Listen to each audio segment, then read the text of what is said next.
अस्सलाम वालेकुम YouTube family, कैसे हैं आप सब लोग। मैं उम्मीद करती हूँ आप सब बिल्कुल ठीक ठाक होंगे, खुशबाश होंगे और अपने अपने घरों में खैर और आबाद होंगे। तो फाइनली कोप्पल से हम निकल गए हैं। भाई के जो शॉप में अभी रुके थे वहाँ से अभी हम निकले हैं। तो सबसे मिलने का, बातचीत करने का और टाइम स्पेंड करने का मज़ा ही कुछ और होता है। पहले मैं आने से इनकार कर रही थी, लेकिन जब मैं यहाँ पर आई तो मुझे बड़ा ही अच्छा लगा। अगर कोई और टाइम होता तो हम शायद बहुत इन्जॉय करते, लेकिन अभी फ़िलहाल बच्चों के एग्ज़ाम्स भी हैं। वहाँ पर भी बच्चों के एग्ज़ाम्स है और छोटे खान के तो एग्ज़ाम्स ख़त्म हो चुके थे, लेकिन खानम के एग्ज़ाम्स अभी शुरू होने वाले हैं। और मुझे जो है ईद की थोड़ी बहुत और तैयारियाँ भी करनी थी, सफाइयाँ भी मेरी अभी रह रही थी घर में करने की। तो वो सारे काम मुझे थे और इस वजह से मुझे जो है जाने में थोड़ी कोफ्त महसूस हो रही थी, लेकिन फिर भी जाना ज़रूरी था। तो इस वजह से फिर हम लोग निकले इतना नज़दीक, मतलब ईद से पहले, रमज़ान शुरू होने से पहले। तो ये हम लोग डिस्कस करते हुए जा रहे थे रास्ते से कि जितने भी लॉरीज़ होते हैं उन्हें जो है लेफ़्ट लेन पकड़नी होती है, लेकिन यहाँ पर हमने हमेशा देखा है ये सारे के सारे जो है राइट जो लेन होती है वहीं से जाते रहते हैं हमेशा। और हम हमेशा यही डिस्कस करते रहते हैं कि इनको क्या दिक्कत है लेफ़्ट लेन में जाने से। तो वही डिस्कस करते करते हम लोग जा रहे थे। और जाते हुए मैं ये भी सोच रही थी कि मुझे जा जाकर और कौन कौन से काम करने, कौन कौन सी मुझे सफाइयाँ करनी है। और चूंकि मैं बहुत ज़्यादा सफाई पसंद हूँ तो इसलिए रमज़ान में तो ये सफाइयाँ जो है और भी बढ़ जाती हैं। और इस वजह से अगर सब कुछ क्लीन रहता है ना तो इंसान का दिमाग जो है एकदम दुरुस्त तरीके से काम करना शुरू कर देता है, क्योंकि दिमाग में जो एक सुकून रहता है कि सब कुछ साफ़ है, हर जगह क्लीन है। तो मेरा तो ऐसा ही है, जब तक मैं हर जगह हर कोना साफ़ नहीं करती हूँ मुझे जो है बिल्कुल भी चैन नहीं आता है। तो इतनी भी ज़्यादा जो है सफाई पसंद होना अच्छी बात नहीं है, लेकिन इसके लिए मुझे पता नहीं क्या करना चाहिए। तो जिस टनल की मैं कल बात कर रही थी तो ये वही है। यहाँ पर देखिए पहाड़ के अंदर से होता हुआ इस तरह से हम लोग बाहर निकलेंगे अभी। तो अंधेरे में इतना सही से दिखाई नहीं दे रहा था ये, लेकिन सुबह में बहुत अच्छा दिख रहा था। तो वैसे हर साल मैं कुछ ना कुछ बनाकर ज़रूर फ्रीज़ करती थी, लेकिन इस मरतबा हुआ यूँ कि मैंने जो है समोसे फ्रीज़ करके रखे थे और मैंने जो है फ्रेश समोसे बनाए फिर उसी दिन उसी टाइम पे। तो एक दिन पहले मैंने जो है समोसे फ्रीज़ करके रखे थे और नेक्स्ट डे मैंने जो है फ्रेश समोसे बनाए थे। तो मैंने देखा कि जो समोसे फ्रेश बने हुए थे वो इतने तो करारे और कुरकुरे थे, और जो मैंने फ्रीज़ करके रखे हुए थे वो एकदम सॉगी से हो गए थे, एकदम एकदम फ्लैट, एकदम सॉफ्ट फ्राई करने के बावजूद भी। तो मैंने सोच लिया कि मैं जो है आज के बाद समोसे वगैरह फ्रीज़ नहीं करूँगी। जब भी मुझे खाना होगा मैं फ़्रेश बनाऊँगी इंशाल्लाह। तो यहाँ पर अभी हम पहुँच गए हैं बेंगलुरु। तो बीच में हम रुके थे, बच्चों को जो है भूख लगी थी। वैसे छोटे खान ने जो है मामू के घर में कुछ नहीं खाया था, क्योंकि वहाँ पर मटन बना हुआ था। तो इस वजह से वैसे ही हम उनको लेके आए थे कि रास्ते में कुछ खिलाएंगे आपको। तो मामू ने वैसे केले वगैरह उनको पेश किए, लेकिन वो जो बच्चा जो है कुछ खाता ही नहीं है फ्रूट्स, तो इस वजह से वो भी नहीं खाया उन्होंने। और उसके बाद हम उनको जो है डोसा खिलाने के लिए रुके थे, फिर हम सब ने भी डोसा खाया और अल्हम्दुलिल्लाह हम पहुंच गए हैं घर। 11 बज रहे थे या 10:30 बज रहे थे शायद जब हम पहुंचे घर। और घर पहुंचकर इतनी तो खुशी हो रही थी कि मैं आपको बता नहीं सकती हूँ। इतना लंबा सफ़र। तो बच्चे वैसे कार में ही सो गए थे दोनों, और जाते हुए ये कभी नहीं सोते हैं, लेकिन आते हुए ज़रूर ये सो जाते हैं। पूरा रास्ता ये सोते नहीं है। फिर जब हम बेंगलुरु के करीब करीब होते हैं तो इन दोनों को नींद आने लगती है फिर। और यहाँ पर देखिए जैसे ही ये लोग आए और वैसे ही जाकर बिस्तर में सो गए थे फिर।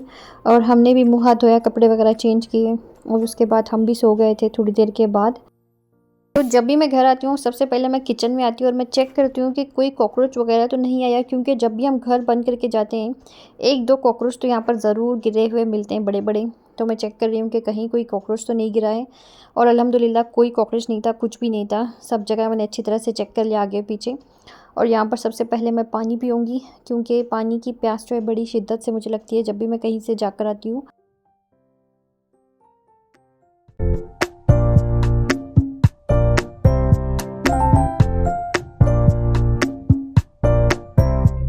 और यहाँ पर बैठकर मैं पानी पी रही थी। और मज़े की बात मैं आपको बताऊँ कि हम जब कोप्पल से आ रहे थे और जिस मामू के घर पे हम रुके, मतलब लास्ट में हमने लंच किया, तो उन्हीं मामी का फ़ोन मैं जो है उठा कर ले आई थी गलती से। मतलब इतनी पागल हूँ मैंने फ़ोन भी चेक नहीं किया कि मैं कौन सा फ़ोन जो है बैग में रख रही हूँ। और सब फ़ोन्स आजकल एक जैसे हैं। ये जो रियलमी, रेडमी और पोको फ़ोन है वो सारे के सारे दिखने में सेम ही होते हैं। तो जब हम सफ़र में होते हैं तो सब फ़ोन्स जो है बैग में से निकाल के इस साइड में हम लोग रखे हुए होते हैं, लेकिन मेरे फ़ोन्स जो है मेरे हाथ में ही थे। तो बैग मैंने वैसे चेक नहीं की, तो क्या हुआ कि फ़ोन आने लगा और हमने देखा कि मेरे फ़ोन तो मेरे हाथ में है और साहब का फ़ोन तो वैसे ही वहाँ पर है और ख़ानम का फ़ोन भी मेरे पास ही होता है, वो भी जो है वहीं पर मैं साइड में रखी हुई होती हूँ। तो सबके फ़ोन मुझे नज़र आ रहे हैं और फिर भी एक फ़ोन बज रहा है, तो पता चला कि मेरे बैग से जो है फ़ोन बजने की आवाज़ आ रही है और निकाल कर देखा तो मामी के बेटे के जो है फ़ोन आ रहे थे उस पर।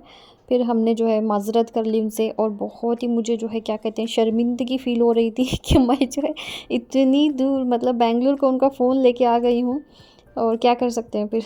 मतलब गलती तो हो गई थी और यहाँ पर यही जो है फ़ोन को भेजने की तैयारी चल रही है। इस कदर बेहतरीन तरीके से हमने जो है फ़ोन को पैक किया और उसके बाद इसको पार्सल किया। तो यहाँ पर हमने बॉक्सेस बहुत सारे चेक किए, तो किसी भी बॉक्स में फ़िट नहीं हो रहा था, यानी हमें एक ऐसा बॉक्स चाहिए था जिससे फ़ोन बिल्कुल ख़राब ना हो, किसी किस्म की कोई उसे जो है क्या कहते हैं चोट ना पहुँचे। तो फिर हमें जो है अपना ही जो बॉक्स होते हैं वो निकाल कर हमने फ़ोन को अच्छी तरह से पैक किया और उसके बाद साहब जाके ये जो है कुरियर ऑफ़िस में दे के आए थे। और यहाँ पर मैं सारे के सारे फ्लावर्स मुझे जो क्लीन करने हैं वो मैं निकाल रही हूँ। और सुबह में मैंने रोटी बनाई थी और साथ में मैंने अंडे की पत्ती होती है वो बनाई थी, क्योंकि घर पे कुछ भी नहीं था सिवाय अंडों के, तो वही मैंने बना लिया था। और प्याज तो हर वक्त अवेलेबल होती है घर में, तो प्याज और अंडे डाल के तो बेहतरीन किस्म का जो है नाश्ता हो जाता है फिर। तो यहाँ पर सारे के सारे जितने भी मेरे घर में फ्लावर्स हैं सब मैंने निकाल दिए थे और इस तरह मैं इनको थोड़ी देर सर्फ वाले पानी में डालकर छोड़ दूँगी।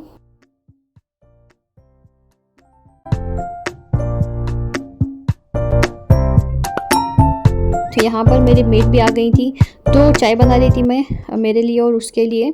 तो यहाँ पर सारे जितने भी फ्लावर्स हैं वो सारे के सारे मैं निकाल दूँगी और मतलब शाम में बैठकर मैंने फिर क्लीन किए थे।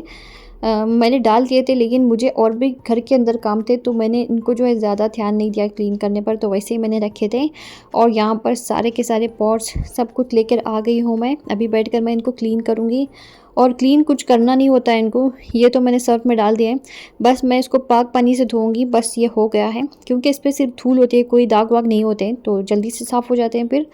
तो यहाँ पर सारे पॉट्स मैंने क्लीन कर दिए थे, सारे फ्लावर्स मैंने क्लीन कर दिए थे, हर चीज़ को मैंने अच्छी तरह से धो दिया था। और हर बार मैं इस तरह का जो है क्लीनिंग करती हूँ जब भी रमज़ान आता है। ये सब कुछ करके मुझे इतनी खुशी मिल रही थी और इतनी मुझे तसल्ली हो गई थी कि मेरा घर जो एकदम पाक साफ़ हो गया है। और भी मेरे काम है, यानी मुझे बालकनी में झूला वगैरह है वो भी मुझे निकाल कर क्लीन करना है, इंशाल्लाह मैं ज़रूर करूँगी। तो देखिए साल में हम सिर्फ 2 ईदें मनाते हैं और जो 2 ईदें हैं वो मैं बहुत अच्छे तरीके से मनाती हूँ। तो इसके अलावा हमारे यहाँ पर कोई ईद नहीं मनाई जाती है, कुछ भी हम लोग सेलिब्रेट नहीं करते हैं सिवाय ईदों के। अगर पार्टी वगैरह करनी है वैसे गेट टुगेदर तो वो हम कर लेते हैं, तो उस टाइम पे इस कदर की सफाइयाँ कोई नहीं करते हैं। तो रमज़ान हमारे लिए बहुत ही ज़्यादा मोहतरम है, तो इसलिए हम लोग उसकी इस्तकबाल भी जो है इस तरीके से करते हैं। तो यहाँ पर ये बॉटल्स वगैरह भी धुल गए थे, तो ये मैंने अपनी मेड से ही धुलवाए थे क्योंकि मुझे और भी बहुत सारे काम थे, तो उसने जो है माशाल्लाह सारे क्लीन कर दिए थे। और क्लीन करने के बाद मैंने यहाँ पर खानम को खड़ा कर दिया था इन सब में चीज़ें फिल करने के लिए, क्योंकि मुझे और भी बहुत सारे काम थे, तो वो मैं देख रही थी। खानम को यहाँ पर मैंने खड़ा कर दिया था और ये बच्ची इतनी उजलत में काम करती रहती है, क्या बताऊँ, आधे से ज़्यादा नीचे ही फेंक देती है फिर।